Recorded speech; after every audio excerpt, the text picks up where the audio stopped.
आप सभी को राधे कृष्णा। दोस्तों, मैं आराधना आप सभी का आपके अपने यूट्यूब चैनल में स्वागत करती हूँ। फिर से एक नए वीडियो के साथ, एक नए जानकारी के साथ आप लोगों के समक्ष आई हूँ। दोस्तों, आज मैं कोई भी सत्य लीला कथा नहीं सुनाने जा रही हूँ। आज मैं निर्जला एकादशी के बारे में बात करने वाली हूँ कि निर्जला एकादशी कब है।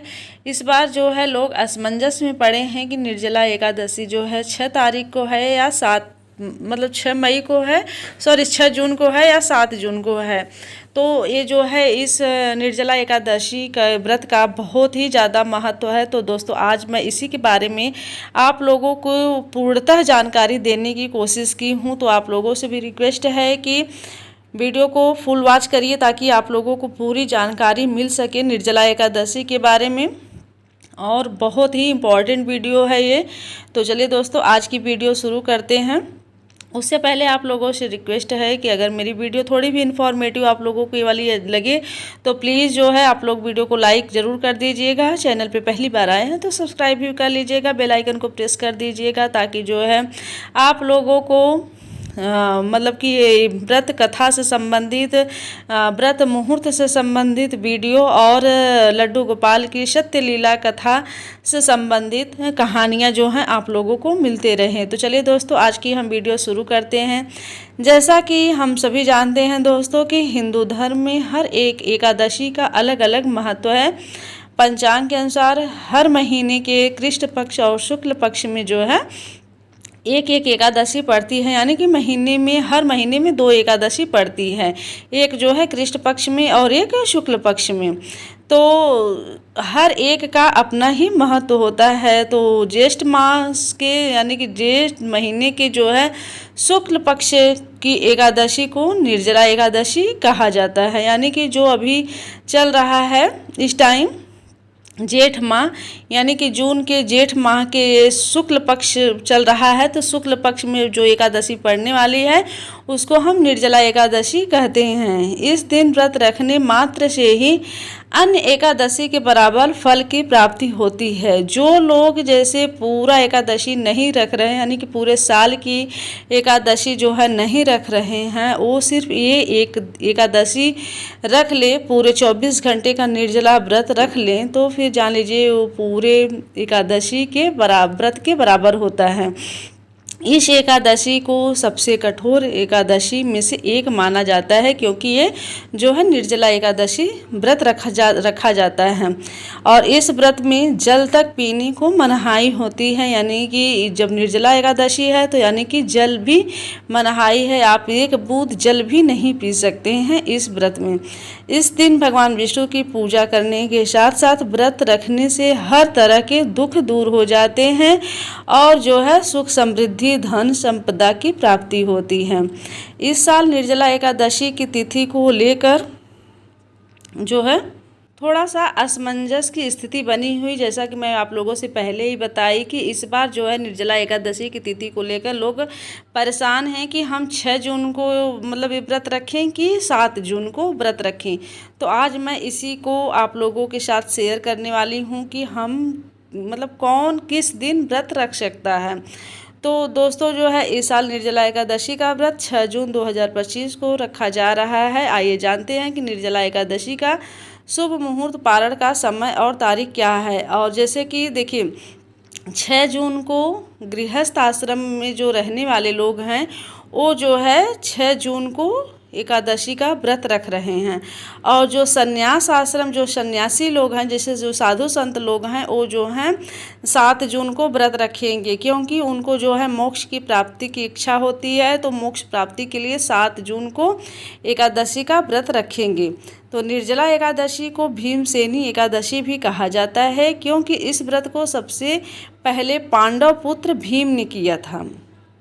ये ज़्यादातर लोग इस बात को जान ही रहे हैं कि इस व्रत को भीमा एकादशी भी कहा जाता है। यानी कि भीम जो है इस व्रत को पूरा मतलब बिना पानी पिए, जो कि इतने ज़्यादा वो भूखे रहने वाले थे, उसके बावजूद वो पानी तक नहीं पिए थे। इस व्रत को पूरे दिन 24 घंटे जो है बिना पानी के, बिना जल के, बिना अन्न के जो है ये व्रत रखे थे। तो इसलिए इस व्रत का जो है इस एकादशी का नाम भीमा एकादशी भी कहा जाता है।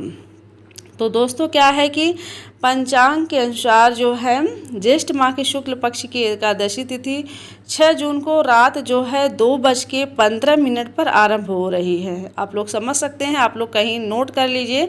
6 जून को रात 2:15 पे आरंभ हो रही है और जो है 7 जून को सुबह 4:47 पे ही समाप्त हो जाएगी। ऐसे में उदया तिथि के आधार पर निर्जला एकादशी व्रत 6 जून को रखा जाएगा, जो कि गृहस्थ लोग रख सकते हैं। आपको मैं पहले ही बता दी हूँ, 6 जून को ही गृहस्थ आश्रम में रहने वाले लोग जो हैं, जैसे जो शादीशुदा लोग हैं जो गृहस्थ आश्रम में रह रहे हैं, वो जो है 6 जून को रखेंगे।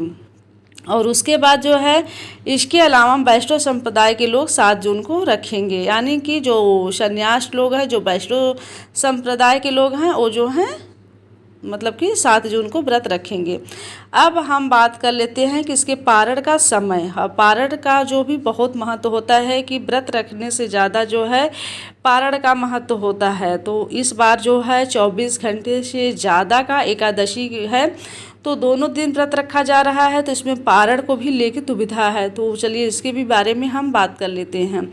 देखिए जो है 7 जून को एकादशी का पारण का मुहूर्त जो है दोपहर में, जो मतलब 6 जून को जो लोग व्रत रखे हैं उनके लिए मैं बता रही हूँ कि 7 जून को दोपहर में 1:44 से 4:31 तक जो है पारण तिथि के दिन हरिवासर समाप्त होने का समय है, यानी कि 11:25 पे।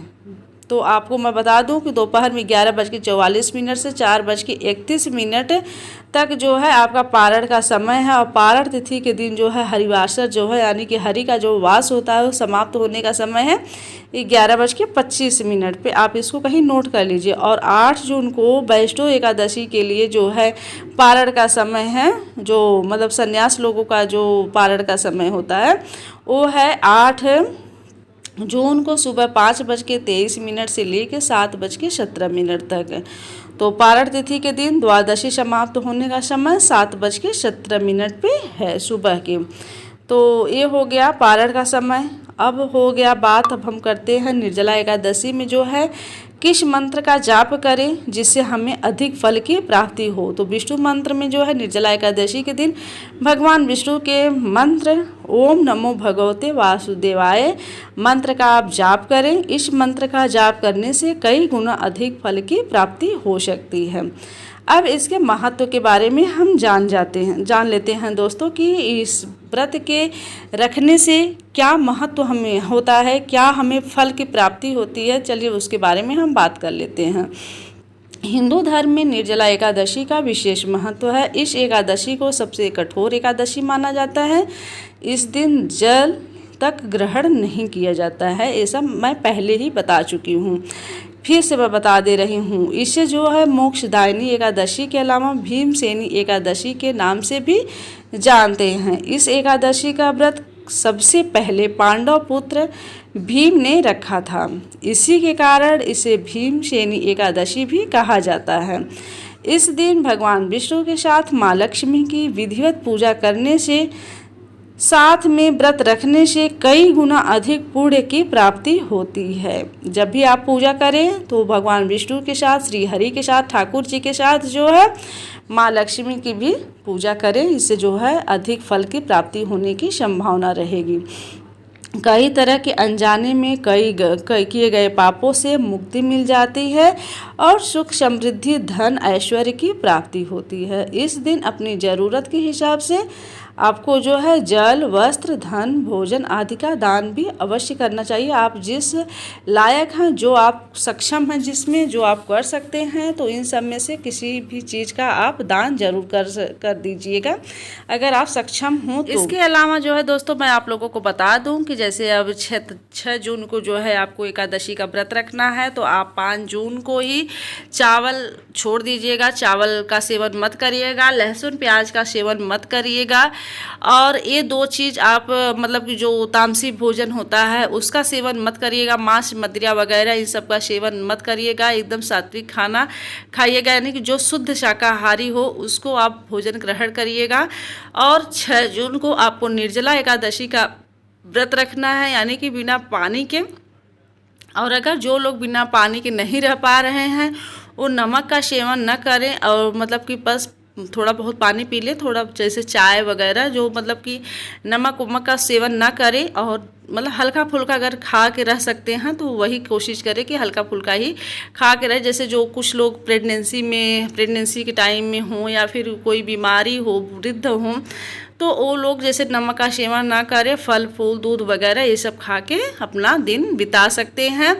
और मतलब कि जो मतलब कि पूजा पाठ में जैसे आप हर एकादशी में व्रत में पूजा करते हैं, उसी विधि विधान से आप जो है इस एकादशी में भी पूजा कर सकते हैं। आप लोगों को मैं कई बार पूजा विधि बता चुकी हूँ। आप लोग जैसे हर एकादशी का पूजा करते हैं ना, वही इसमें भी भगवान मतलब चाहे कृष्ण कन्हैया हो आपके घर में, चाहे ठाकुर जी हो, चाहे लड्डू गोपाला हो, चाहे श्री हरि की मतलब कि भगवान विष्णु की प्रतिमा हो, उसको आप एक चौकी बिछा लीजिए और पीले वस्त्र उस पर बिछा लीजिए, जल को छिड़क के पीले वस्त्र बिछा लीजिए। फिर उस पर जो है आप भगवान विष्णु की प्रतिमा या लड्डू गोपाल हो, चाहे ठाकुर जी हों, जो भी आपके घर में हो, उनको आप विराजमान करिए। उनको जो है पीले मतलब स्नान कराइए, मतलब पंचामृत से उनको स्नान करा के, और उनको जो है चंदन का लेप लगाइए उनके शरीर में। उसके बाद जो है उनको पीले वस्त्र धारण कराइए, फिर उनको पीले पुष्प धारण कराइए। और ज़्यादातर कोशिश करिए कि ठंडी ठंडी चीज़ें, दूध दही और जैसे छाछ हुआ, लस्सी हुआ, फल फूल हुआ, पीले फल हुए, केला हुआ, इन सब का आप भोग अर्पण करिए भगवान को। उसके बाद जो है आप उनको धूप दीप दिखाइए, उनकी आरती करिए। उनका जैसे जो भीमसेन एकादशी व्रत कथा है उसको पढ़िए, और फिर भगवान विष्णु की आरती करिए। और ये सब करने के बाद जो है आप व्रत का सबसे पहले आपको व्रत का संकल्प करना है। जैसे जब भगवान भूल गए थे, मैं बताना पहले हम भूल गए थे तो सॉरी इसके लिए। जैसे जब आप भगवान को विराजमान कर रहे हैं तो आप मतलब विराजमान करते टाइम आप अपने हाथों में चाहे जल चाहे पुष्प लेके आप व्रत का संकल्प करिए कि हे कृष्ण कन्हैया, हे ठाकुर जी, हे श्री हरि, आप क्या मैं व्रत रख रही हूँ, आप मुझे मतलब पूरे दिन जो है मेरे व्रत को अच्छे से पूरा होने में सफलता प्रदान करिए। मैं पूरे व्रत को अच्छे विधि विधान पूर्वक जो है मैं व्रत को पूरा कर सकूं, ऐसा बोल के आप व्रत का संकल्प करिए। और जो आप जल और पुष्प जो भी लिए रहेंगे अपने हाथ में, उसको जो है भगवान के पैरों के नीचे जो है चरणों के नीचे उसको गिरा दीजिए। तो ये सब विधि विधान से आप पूजा करिए और पूरे दिन जो है निर्जला व्रत रखिए। किसी की बुराई निंदा वगैरह ये सब बिल्कुल भी मत करिए। किसी की जैसे बुराई मत करिए, किसी के प्रति ईर्ष्या द्वेष मत करिए, किसी से लड़ाई झगड़ा मत करिए। और आप इतना अगर कर लेंगे ना तो यकीनन आपका व्रत जो है संपूर्णतः मतलब कि पूरी तरह से पूर्ण होगा, और इसका अच्छे से अच्छा फल भगवान श्री हरि जो है आपको प्रदान करेंगे दोस्तों। तो ये थी हमारी आज की जानकारी। आशा करती हूँ कि इस वीडियो के माध्यम से आप लोगों को निर्जला एकादशी की जो है पूर्णतः जानकारी मिल गई होगी। अगर ये वीडियो आप लोगों को थोड़ी भी अच्छी लगी होगी, अगर थोड़ी भी जानकारी इस वीडियो से मिली होगी, तो प्लीज़ अपना प्यार और सपोर्ट दीजिएगा। वीडियो को तो एक लाइक ज़रूर कर दीजिएगा। आप लोग लाइक नहीं करते हैं, प्लीज़ एक लाइक ज़रूर कर दीजिएगा। चैनल पे पहली बार आए हैं तो सब्सक्राइब भी कर लीजिएगा, बेल आइकन को प्रेस कर दीजिएगा। तो चलिए दोस्तों, आज के लिए इजाज़त चाहती हूँ, मिलती हूँ अगले वीडियो के साथ। तब तक के लिए राधे कृष्णा, हर हर Mahadev. Thank you so much.